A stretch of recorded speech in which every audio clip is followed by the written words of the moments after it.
Good evening class. आज हम लोग फंक्शन के कुछ टाइप्स के बारे में पढ़ेंगे। ठीक है, सबसे पहले देखते हैं कांस्टेंट फंक्शन। कांस्टेंट फंक्शन क्या होता है? Let C be a fixed number, let C be a fixed real number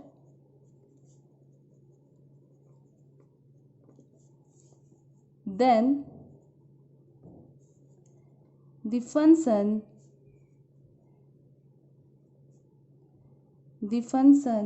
f such that r to r, ठीक है, such that कंडीशन क्या है? fx is equals to c for all x belongs to real number is called constant function. constant function, ठीक है। क्या कह रहा है कि हम लोग कोई मैपिंग डिफाइन कर रहे हैं f कहाँ से कहाँ, एक रियल नंबर से रियल नंबर की ओर, ठीक है। तो कहता है कि इसको फंक्शन कांस्टेंट फंक्शन तब कहा जाएगा जब fx is equals to c होगा, ऐसा कुछ डिफाइंड होगा। अगर आप इसके डोमेन की बात करो, ठीक है, डोमेन की एक एग्जांपल पहले ले लेते हैं।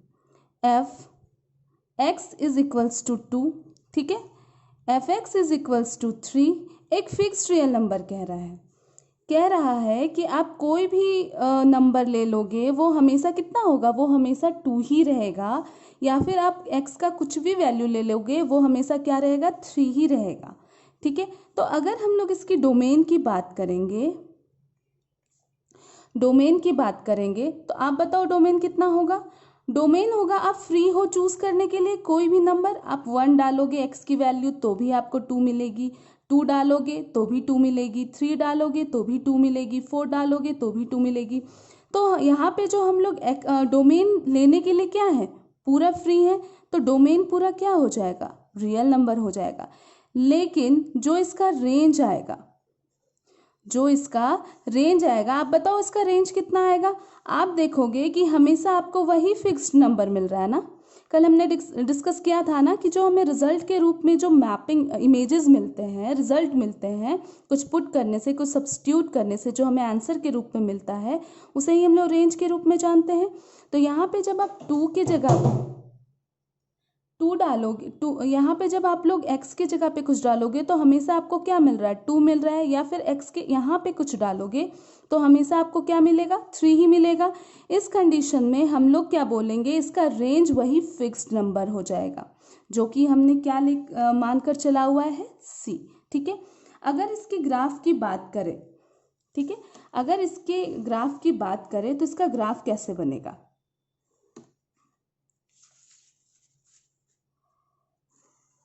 ठीक है, ये हमारा हो गया एक्स एक्सिस और ये हो गया वाई एक्सिस, ठीक है।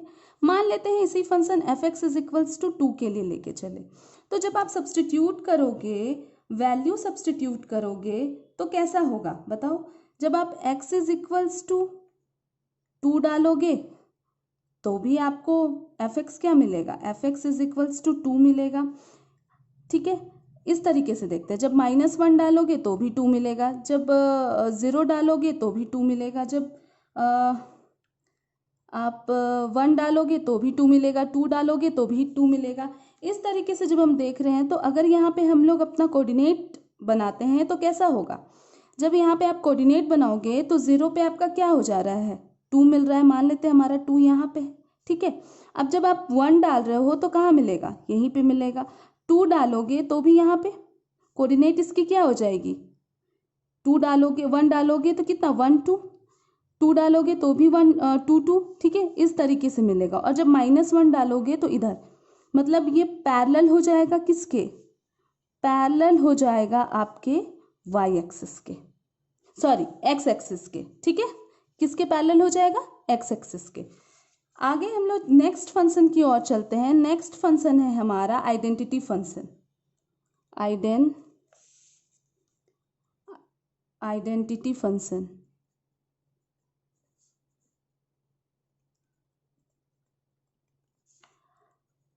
A mapping f such that r to r is said to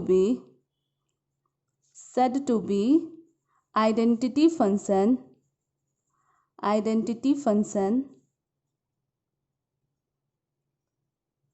if fx is equals to x for all x belongs to r।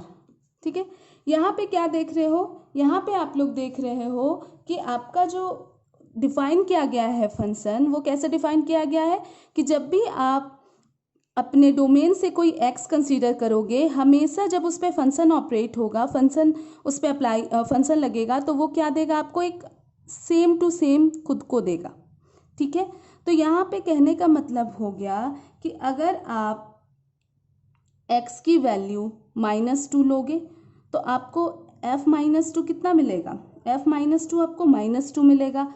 अगर आप x इज इक्वल्स टू -1 लोगे तो f-1 आपको कितना मिलेगा, -1 मिलेगा। 0 लोगे x तो क्या मिलेगा, 0। अगर आप लोगे 1 तो 1, 2 लोगे तो 2 मिलेगा, इस तरीके से मिलते जाएगा। ठीक है, अगर हम लोग इसकी ग्राफ की बात करते हैं, ये सिंपली खुद को दिखाता है, मतलब अपना अगर x डाल रहे हैं किसी चीज़ को हम, तो वो सेम टू सेम आ जाता है वापस से। तो ऐसे फंक्शन को हम इसीलिए क्या कहते हैं, आइडेंटिटी फंक्शन कहते हैं हम लोग। अगर इसके ग्राफ के बारे में हम लोग बात करें तो वापस से अगर एक छोटा सा हम लोग ग्राफ देखते हैं, ठीक है, कैसे होगा देखो, अगर 0 लिया तो क्या हो गया, 0 0। ठीक है, अगर 1 लोगे तो क्या हो जाएगा, 1 1। ठीक है, 2 लोगे तो क्या हो जाएगा, 2 2। ठीक है, यहाँ पे -1 की भी बातें हमने की थी, यहाँ से मान लेते हैं यहाँ -1, यहाँ तो ये क्या हो जाएगा, -1 -1। ठीक है, अगर इसी तरीके से पॉइंट बढ़ाते जाएंगे तो -2 -2। ठीक है, तो ये देखो हमारा ग्राफ कुछ ऐसा बनेगा, सारे पॉइंट्स को मिला दो।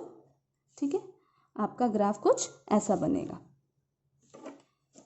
ये होता है आइडेंटिटी फंक्शन। नेक्स्ट हम लोग चलते हैं पॉलिनोमियल फंक्शन की ओर।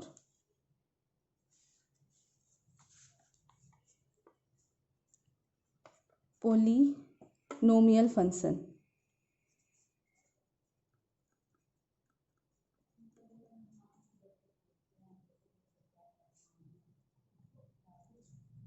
a function of the form fx is equals to a0 plus a1x plus a2x square plus a3x cube plus a4x to the power 4 plus dot dot up to x a to the power an x to the power n, where n belongs to natural number and a0, a1, a2 all are from real number, right? Is called polynomial function, is called polynomial function।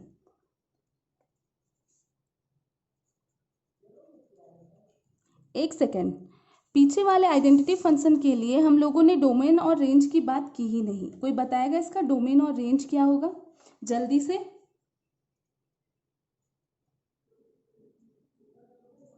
देखो, जब भी आप ले रहे हो, यहाँ से domain ले रहे हो, तो आप फ्री हो ना रियल नंबर लेने के लिए, तो इसका जो डोमेन होगा वो क्या होगा, रियल नंबर, और इसका जो रेंज होगा, आप जो चीज़ पुट कर रहे हो वही इसका आंसर आ रहा है, तो इसका रेंज भी क्या हो जाएगा, रियल नंबर।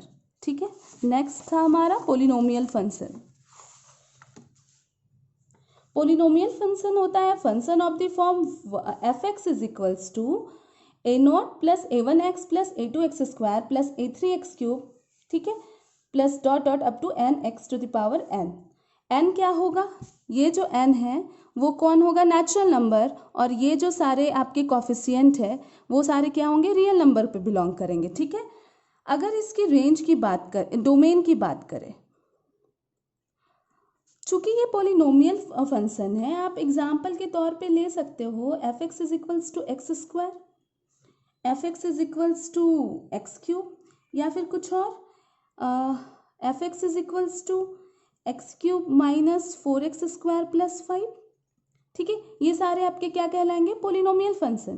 ठीक है, तो आप सोचो इसका डोमेन क्या होगा, इसका डोमेन क्या होगा, हम लोग रियल नंबर लेने के लिए फ्री हैं, और इसका रेंज क्या होगा, इसका रेंज भी आपका रियल नंबर होगा। ठीक है, तो अगर इसके ग्राफ के बारे में हम लोग बात करें तो इसके एग्जाम्पल से ले लेते हैं। ठीक है, अगर इसका एग्जाम्पल हम लोग देखते हैं, F X is equals to X square का अगर हम लोग ग्राफ प्लॉट करना चाहें तो कैसे बनता है वो देखते हैं। ठीक है, आप सोचो अगर आपने x इज इक्वल्स टू 1 लिया तो एफ एक्स क्या आएगा, F X is equals to 1 आएगा। जब आप डालोगे x is equals to 2, F X is equals to कितना आएगा 4। जब आप डालोगे x इज इक्वल्स टू 3 तो F X is equals to कितना आएगा 9। अगर नेगेटिव पॉइंट्स पे भी हम लोग देख लें, -1 डालोगे तो 1 आएगा, -2 डालोगे तो कितना आएगा, -2 डालोगे तो भी 4 आएगा। ठीक है, तो जब इसका ग्राफ प्लॉट करोगे तो कैसे आएगा वो जरा देखते हैं। ठीक है, यहाँ पे देखो, ये आपका 1 डाला तो 1 आया। ठीक है, 2 डाला तो 4 आया। ठीक है, 4 यहाँ पे ले लेते हैं, 2 डाला तो 4 आया, 3 डाला तो 9 आया, कुछ इधर चला जाएगा, तो ये ग्राफ इधर का कैसे बन गया, ऐसे। ठीक है, और जब नेगेटिव पॉइंट्स पे देखोगे तो ये कैसे आ जाएगा, ऐसे। तो आप लोग देखो F X is equals to x² का ग्राफ कैसे बन गया, कुछ इस तरीके से। ठीक है, तो पोलिनोमियल फंक्शन में आप जैसे जैसे पोलिनोमियल हमारा इस तरीके से चेंज करेगा, मतलब एग्जाम्पल के थ्रू इसके ग्राफ भी क्या होंगे, चेंज होते जाएंगे। ठीक है, अगर इस polynomial function F X is equals to x² का अगर हम लोग डोमेन देखें तो इसका डोमेन क्या होगा, इसका डोमेन होगा रियल नंबर। आप कुछ भी ले रहे हो रियल नंबर से, और जब आप इसका रेंज देखोगे तो आप क्या देखोगे वो देखो, हमेशा आपको एक पॉजिटिव नंबर मिल रहा है ना, पॉजिटिव रियल नंबर। तो यहाँ पे हम लोग क्या रेंज लिख सकते हैं कि हमें सारे x रियल नंबर से मिल रहे हैं, लेकिन कंडीशन क्या है इसका कि x जो होगा वो 0 से बड़ा होगा। ठीक है, 0 से बड़ा होगा, और जब आप 0 भी लोगे यहाँ पे तो 0 0 देखो, 0 लोगे तो 0 आएगा, तो यहाँ पे क्या हो जाएगा 0 0। ठीक है, इसलिए ये यहाँ से क्रॉस कर रहा है। ठीक है, नेक्स्ट हमारा है रैशनल फंक्शन। रैशनल फंक्शन, ठीक है, the function of the type या of the form f(x) by gx where f(x) and gx are polynomial functions। ठीक है, are polynomial functions of x defined in a domain। ठीक है, condition क्या रहेगा आप लोग बताओ, where gx is not equals to 0, gx हमारा कभी भी 0 नहीं होगा। ये बिल्कुल रैशनल नंबर की तरह है, लेकिन चूंकि हम लोग फंक्शन की बात कर रहे हैं तो एफ एक्स और gx हमारा क्या हो गया, पोलिनोमियल फंक्शन हो गया। ठीक है, तो अगर इसका हम लोग एग्जाम्पल देखें तो क्या हो जाएगा, मान लेते हैं कोई एग्जाम्पल हमारा F X is equals to 1 है और gx हमारा क्या है x, इसको हम लोग रेसिप्रोकल फंक्शन भी कह सकते हैं। अगर इसका हम लोग डोमेन और रेंज डिफाइन करें तो कैसा होगा, डोमेन अगर हम लोग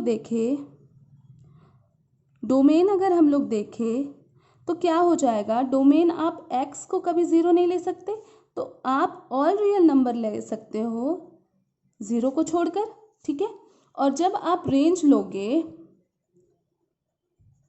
तो रेंज क्या आएगा, जब आप 0 ले ही नहीं रहे हो और आपके न्यूमरेटर में 1 है तो आपको क्या आंसर में कभी 0 मिलेगा क्या, नहीं, 1 2 या फिर नेगेटिव नंबर्स मिलेंगे, लेकिन कभी भी आपको 0 नहीं मिलेगा। तो आपका रेंज क्या आ जाएगा, r-0। ठीक है, ये आपका हो गया रैशनल फंक्शन।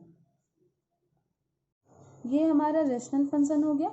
और आज के क्लास में हम लोगों ने डिस्कस किया है identity function, constant function, polynomial function और रैशनल फंक्शन। नेक्स्ट क्लास में फंक्शन के कुछ और टाइप्स के बारे में जानेंगे। ठीक है, आज के लिए बस इतना ही। Thank you class.